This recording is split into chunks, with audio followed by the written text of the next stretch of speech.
కొరమేను పచ్చడి అయితే విపరీతంగా ఆర్డర్స్ అయితే వచ్చేస్తున్నాయండి. దానికోసం మేమే వెళ్ళి స్వయంగా తెచ్చుకుంటాం అనమాట.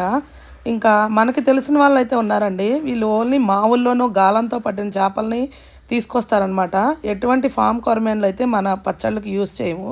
మేమే వెళ్ళి చేపించుకుంటాం దగ్గరుండి. చూసారు కదా, ఇలా చాకుతో స్కిన్ తీపిచ్చేస్తే గనక అస్సలు నీచు వాసన కానీ జిగురు కానీ అస్సలు ఉండవండి. చక్కగా నీట్గా కడిగి క్లీన్ చేసి ముక్కలు మనకి కావాల్సిన సైజులో కట్ చేయించుకొని దీన్ని కనుక మనం పికిల్ పట్టామంటే కనుక ఇది ఫ్రై చేసే విధానంలో కూడా ఉండిద్దండి.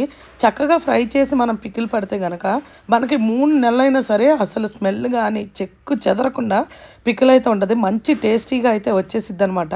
ఇలాంటి మంచి మంచి పికిల్స్ కావాలంటే మన సంజీవరాజ్ పికిల్స్లో మాత్రమే దొరుకుతాయండి. చాలామంది అడుగుతున్నారు ఎట్లా ఆర్డర్ చేసుకోవాలని. మరి స్క్రీన్ పై నెంబర్ ఇస్తున్నాను, మీకు ఫైనల్ అవుట్పుట్ అయితే చూపించేస్తా చూడండి ఎంత బాగా వచ్చిందో.